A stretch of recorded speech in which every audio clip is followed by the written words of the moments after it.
నమస్తే, welcome to prime 9 come to the point. ఈ రోజు మన కమ్ టు ద పాయింట్ కార్యక్రమంలో మనం మాట్లాడుకునే పాయింట్ ఏంటో తెలుసా? సాక్షాత్తు సీఎం చంద్రబాబు నాయుడు గారి నోట్లో నుంచి పవన్ కళ్యాణ్ గారి మాట వచ్చింది. ఏ విధంగా అంటే, అరే వీళ్ళిద్దరూ పోట్లాడుకుంటున్నారే, పవన్ కళ్యాణ్ గారికి వాల్యూ లేదే అని చాలామంది రకరకాలుగా మాట్లాడారు. సాక్షాత్తు మాజీ మంత్రులతో సహా. ఏమని అంటే, సిఐఐ సదస్సులో పవన్ కళ్యాణ్ ఎందుకు పాల్గొనలేదు, నాదండ్ల మనోహర్ వెళ్ళాడు, కందుల దుర్గేష్ వెళ్ళాడు, కానీ పవన్ కళ్యాణ్ ఎందుకు లేదు, పవన్ కళ్యాణ్కి బాధ్యత లేదా అంటే ఈ చంద్రబాబు నాయుడు ఏదో కుట్ర చేశారు, నారా లోకేష్ని పిలిచారు కానీ పవన్ కళ్యాణ్ని పిలవలేదు అని ఇలా రకరకాలుగా అనేక రూమర్లు సృష్టించారు. అయితే దీనికి సమాధానం ఏంటో తెలుసా? అయితే నిన్న ఏలూరు జిల్లాలో నిర్వహించిన సభలో పాల్గొన్న ముఖ్యమంత్రి నారా చంద్రబాబు నాయుడు గారు ఒక ఆసక్తికరమైన వ్యాఖ్య చేశారు. అయితే అదేంటో మనం తెలుసుకోవాలి కాబట్టి ఖచ్చితంగా ఈ వీడియో చూడండి, లైక్ చేయండి, 10 మందికి అయితే షేర్ చేయండి. ఎందుకు అంటే కౌంటర్ ఇచ్చిన ప్రతి ఒక్కరికి కూడా ఈ వీడియో షేర్ అవ్వాలి. పవన్ కళ్యాణ్ గారికి చంద్రబాబు నాయుడు గారు ఎంత వాల్యూ ఇస్తున్నారు, పవన్ కళ్యాణ్ గారి పద్ధతి చంద్రబాబు నాయుడు గారికి ఎంత బాగా నచ్చింది అనేది ఈ వీడియో ద్వారా పంపిద్దాం. 2028కి ఫేజ్ 1 పనులు పూర్తవుతాయి. ప్రపంచంలోని ఒక సుందరమైన నగరంగా అమరావతిని తీర్చిదిద్దే బాధ్యత మేము తీసుకుంటాం. విశాఖపట్నం వస్తుంది, అమరావతి వస్తుంది, తిరుపతి కూడా డెవలప్ చేస్తాం. అక్కడ వెంకటేశ్వర స్వామి ఉన్నాడు. వెంకటేశ్వర స్వామి పేరు చెప్తే ప్రపంచంలో ఉండే హిందూస్ అంతా తిరుపతికి వచ్చే పరిస్థితికి వస్తారు. దాన్ని కూడా డెవలప్ చేస్తాం. కానీ మీరు పదే పదే మా మిత్రుడు పవన్ కళ్యాణ్ గారు చెప్తా ఉంటారు, రాబోయే 15 సంవత్సరాలు ఎన్డీఏ ప్రభుత్వం ఈ రాష్ట్రంలో ఉండాలనేది ఒక ఆకాంక్ష. ఈ ఆకాంక్ష అంటే దేనికోసం మీరు ఆలోచిస్తే, 9 సంవత్సరాలు నేను ముఖ్యమంత్రిగా 95 నుంచి 2004 వరకు ఉన్నాను. అప్పుడే ఆ పనులన్నీ అయినాయి. తర్వాత వచ్చిన వాళ్ళు చెడగొట్టలేదు. అదే కంటిన్యూయింగ్గా పైకి వెళ్ళేది కానీ చెడగొట్టలేదు. హైదరాబాద్ ఆ స్థాయికి వచ్చింది. మీరు చూడండి, ఇదే యంత్రాంగం, ప్రభుత్వ యంత్రాంగం, ఇదే రాష్ట్రం 5 సంవత్సరాలు ఈ రాష్ట్రంలో అభివృద్ధి జరిగిందా అని మిమ్మల్ని అడుగుతున్నా. జరిగిందా తమ్ముళ్ళు అని మిమ్మల్ని అడుగుతున్నా. అయితే పాయింట్లోకి వెళ్ళిపోదాం. అదేమిటి అంటే, నిన్న ఏలూరు జిల్లాలో నిర్వహించిన ఒక సభలో ముఖ్యమంత్రి నారా చంద్రబాబు నాయుడు గారు పాల్గొన్నారు. పేదల సేవ అనే కార్యక్రమంలో పాల్గొని పింఛన్ల గురించి మాట్లాడుతూ పవన్ కళ్యాణ్ గారి పేరు చెప్పారు. ఏమని? పవన్ కళ్యాణ్ పదే చెప్తున్నారు, మాకు 15 ఏళ్లు కావాలి. 15 ఏళ్ళు అని అతను ఎందుకు అంటున్నాడంటే, ఆయన దూరదృష్టి ఎంత బాగుందో అర్థం చేసుకోండి. రాష్ట్రం అభివృద్ధి చెందాలి అంటే కలిసికట్టుగా పనిచేయాలి అన్న ఉద్దేశం అతనిది. పవన్ మాటే నా మాట, పవన్ నడిచే దారిలోనే నేను కూడా నడుస్తా. ఎందుకంటే ప్రజాసేవ మాత్రమే అతని ధ్యేయం కాబట్టి, అతని ఆలోచన నా ఆలోచన సేమ్ ఒకటే కాబట్టి, పవన్ కళ్యాణ్ కోరుకున్నట్టుగా పవన్ కళ్యాణ్ ఏం చెప్తున్నాడో అదే విధంగా మీరు మాకు 15 నుంచి 20 ఏళ్ళు టైం అనేది ఇవ్వండి.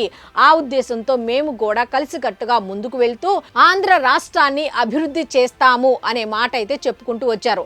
అరే, పవన్ కళ్యాణ్ మాట ఎందుకు వచ్చింది సీఎం చంద్రబాబు నాయుడు గారి నోట అని గతంలో ఎక్కడైనా ఏ ముఖ్యమంత్రి అయినా ఉప ముఖ్యమంత్రి పేరుని సంబోధిస్తూ ఆయన కోరినట్టుగా చేయండి అని వాటం ఎక్కడైనా చూసారా? మీరు చేయండి. ఒకవేళ మీరు కనుక చూసుంటే, గతంలో 5 ఉప ముఖ్యమంత్రులు ఉండేవాళ్ళు కదా, వాళ్ళ ప్రస్తావన ఎక్కడైనా సీఎం తీసుకొని వచ్చారా?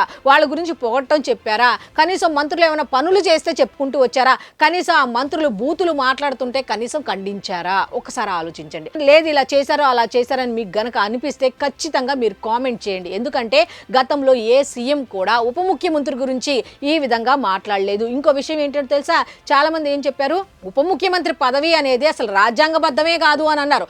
రాజ్యాంగబద్ధం కాకపోయినా సరే ఒక ముఖ్యమంత్రి, ఒక ఉప ముఖ్యమంత్రి పేరు చెప్పారు అంటే ఉప ముఖ్యమంత్రి పోస్ట్కి, ఆ పదవికి ఎంత అందం, ఎంత వన్నె తెచ్చారు పవన్ కళ్యాణ్ అనే మాటకి నిదర్శనం ఏంటి? ఆయన పనిచేసే విధానం, ఆయన ప్రజల దగ్గరికి వెళ్ళి మమేకమయ్యే విధానం, ఆయన సమస్యలు వచ్చినప్పుడు ఏ విధంగా ముందుకెళ్తున్నారు అనే పద్ధతి, ఇవన్నీ చూసిన తర్వాత ఎవరైనా సరే ఆయన పదవికి, ఉప ముఖ్యమంత్రి అనే పదవికి రాజ్యాంగబద్ధం కాదు అని చెప్పే అర్హత ఉందంటారా? ఒక్కసారి ఆలోచించుకోండి. అక్కడ పదవి ముఖ్యం కాదు, ఆ పదవిని అడ్డు పెట్టుకొని డబ్బులు సంపాదించడం ముఖ్యం అనుకునే వాళ్ళకు మాత్రం ఉప ముఖ్యమంత్రి పాత్ర, ఉప ముఖ్యమంత్రి పదవి అనేది కేవలం రాజ్యాంగబద్ధం కాదు అనేదే వినిపిస్తుంది. కానీ పనిచేసేవాడికి ఉప ముఖ్యమంత్రి అంటే ముఖ్యమంత్రి తర్వాత ఉప ముఖ్యమంత్రి అనేది ముఖ్యమంత్రి స్థాయి పదవి. దాన్ని అడ్డు పెట్టుకొని ప్రజాసేవను ఏ విధంగా చేయొచ్చు, ప్రజల దగ్గరికి ఏ విధంగా వెళ్ళొచ్చు, ప్రజల సమస్యలను ఏ విధంగా తెలివిగా పరిష్కరించవచ్చు, కేంద్రం నుంచి నిధులు ఎలా తీసుకువచ్చి ఆయన శాఖకు సంబంధించిన పనులు ఏ విధంగా చేయించుకోవచ్చు. పర్టికులర్గా 5 శాఖలను తీసుకుంటే నవ్వారు, ఏమి తెలియనోడు అన్నారు. కానీ గ్రామీణాభివృద్ధి, ఒక దేశం బాగుండాలంటే రాష్ట్రాలు బాగుండాలి, రాష్ట్రాలు బాగుండాలంటే గ్రామాలు బాగుండాలి, గ్రామాలు బాగోవాలంటే పంచాయతీలు అవన్నీ ఉండాలి, పంచాయతీకి నిధులు వెళ్ళాలి. ఈ నిధులన్నీ ఎవరిస్తారు? కేంద్రం నుంచి రావాలి. కేంద్రంతో సఖ్యత ఉండాలి అంటే చాలా మంది ఏం చెప్పారు అంటే మోదీ కాళ్ళు మొక్కుతాడు అని ఒకళ్ళైతే, చంద్రబాబు నాయుడు గారు రాసిన స్క్రిప్ట్ చదువుతాడు పవన్ కళ్యాణ్ అంటారు. అంతా మీ భ్రమ. అక్కడ ఆయన చేయాల్సింది ఆయన చేసుకుంటూనే వెళ్తున్నారు. మీ భ్రమ నుండి బయటికి రండి. సాక్షాత్తు ముఖ్యమంత్రే ఉప ముఖ్యమంత్రిని ఫాలో అవ్వండి అని చెప్పారు.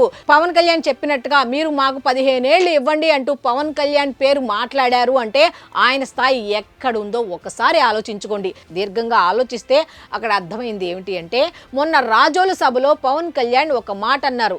అరే సోషల్ మీడియాలో ఇష్టం వచ్చినట్టు మాట్లాడుతున్నారు, ఏ ఉద్దేశంతో అలా మాట్లాడుతున్నారు, మళ్ళీ నెక్స్ట్ 2029 ఎన్నికలకు మేము వస్తాం అంటున్నారు, ఏ విధంగా వస్తారు? 11 సీట్లు మీరు వద్దు బాబోయ్ మాకు అని జనం మీకు 11 సీట్లు ఇచ్చి ఒక మూల కూర్చోపెట్టారు. ఇంకా ఏ ఉద్దేశంతో వద్దామని చెప్పి సోషల్ మీడియాలో మీరు పేటరేగిపోతున్నారు. స్వయంగా నేను దిగుతాను అంటూ వాళ్లకు వార్నింగ్ ఇస్తూనే జనానికి ఏమని పిలుపులు ఇచ్చారు అంటే, కొబ్బరి చెట్టు, కోనసీమకు సంబంధించి కొబ్బరి చెట్టుని ఏ విధంగా పెద్ద కొడుకులా భావిస్తారో అదే విధంగా ఈ కూటమి ప్రభుత్వాన్ని కూడా మీ ఇంట్లో పెద్ద కొడుకుగా భావించండి. ఒక 15 నుంచి 20 ఏళ్ళు గనక మీరు మాకు అవకాశం ఇస్తే ఆంధ్ర రాష్ట్రాన్ని అభివృద్ధి చేసి తీరతాము అని ఆయన ఖరాఖండిగా చెప్పారు. ఇంకో విషయం ఏం చెప్పారు అంటే, మీరు ఇది కేవలం మా కోసం కాదు, మీకోసం, మీ పిల్లల భవిష్యత్తు కోసం మాకు అవకాశం ఇవ్వండి. మేము పని చేసుకుంటూ వెళ్తున్నాం. ఏదో ఇక్కడికి వచ్చాం కదా 4 చప్పట్లు కొట్టించుకొని ఏదో ఇచ్చాం కదా అని చెప్పి ఏదో ఒకటి ఇచ్చి వెళ్ళిపోను. ఈ కొబ్బరి చెట్ల సమస్యకి నాకు 45 రోజుల సమయం కావాలి, మీరు ఇస్తారా? నేను చేస్తాను అంటూ చెప్పుకుంటూ వెళుతూనే మీరు నన్ను ఆశీర్వదించండి, మీ ఆశీర్వాదం మాకు కావాలి, నాకు మాత్రమే కావాలని అడగల, కూటమి ప్రభుత్వానికి కావాలి, ఆంధ్రప్రదేశ్ అభివృద్ధికి కావాలి. మీరు ఏ విధంగా కూటమి ప్రభుత్వం ప్రస్తుతం ఆదరించారు అదే ఉద్దేశంతో ముందుకు వెళ్తోంది. ఎన్ని కష్టాలు, ఎన్ని ఇబ్బందులు వచ్చినా సరే సంక్షేమం ఇచ్చుకుంటూనే అభివృద్ధి బాటలో వెళ్తున్నాం. కొన్ని వేల కోట్ల రూపాయల పెట్టుబడులు వస్తున్నాయి, పరిశ్రమలు వస్తున్నాయి. పరిశ్రమలు వస్తే కాలుష్యం పెరుగుతుంది. అలా కాలుష్యం పెరగకుండా దానికి తగ్గట్టుగా ఏర్పాట్లు అయితే చేసుకుంటూ మేము ముందుకు వెళ్తున్నాం. మీ సహాయ సహకారాలు మాకు కావాలి అని చెప్పుకుంటూ వచ్చారు.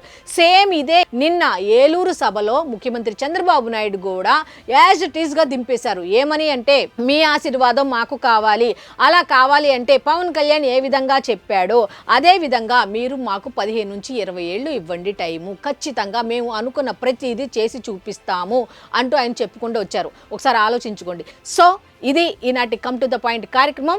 మళ్ళీ రేపటి కమ్ టు ద పాయింట్ కార్యక్రమంలో కలుసుకుందాం. అంతవరకు సెలవు, నమస్కారం.